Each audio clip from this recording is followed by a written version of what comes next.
Hi అండి.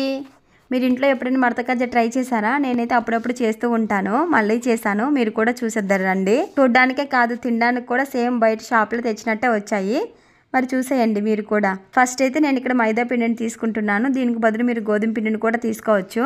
కొంచెం salt, కొంచెం ఆయిల్ వేసుకొని కొంచెంగా వాటర్ వేసుకొని చపాతీ పిండి తడిపినట్టు తడిపి పక్కన పెట్టేసుకోండి. పాకం కోసం నేను ఇక్కడైతే 1.5 కప్పు వరకు పంచదార వేసుకుంటున్నాను. అలానే 1.5 కప్పు వరకు నీళ్లు వేసుకొని కొంచెం యాలకుల పొడి కూడా వేసి, దీనికి మరీ పాకమేం అవసరం లేదు. పంచదార మొత్తం కరిగిపోయి కొంచెం పట్టుకుంటే బంకగా ఉంటే సరిపోతుంది. ఈ స్టేజ్లో ఉండేటప్పుడు స్టవ్ అయితే ఆఫ్ చేసేయండి.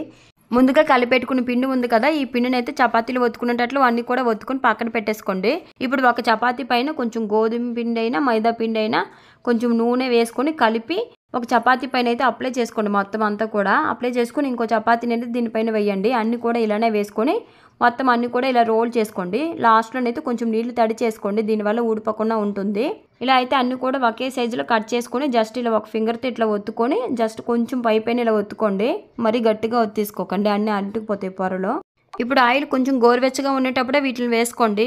మరీ హీట్ అయిపోయిన తర్వాత వేసుకున్నారంటే అన్నీ కూడా బయటికి కలర్ మాత్రం వస్తాయి, లోపల మాత్రం పచ్చిగా ఉండిపోతాయి. అందుకోసమని గోరువెచ్చగా ఉండేటప్పుడే వేసుకొని ఇలా పైకి వాటిమల్లో అవే పైకి తేలేంత వరకు మంచి కలర్ వచ్చేంత వరకు వేయించుకోండి. ఇప్పుడు కొంచెం పాకం గోరువెచ్చగా ఉండేటప్పుడు వీటిలో వేసుకొని కాసేపు ఉంచి తీసి పక్కన పెట్టుకోండి. ఇంతేనండి, చాలా సింపుల్గా చేసుకోవచ్చు కదా. వీడియో నచ్చినట్లయితే చిన్న లైక్ చేసేసి సబ్స్క్రైబ్ అయితే చేసుకోండి. Thank you, bye.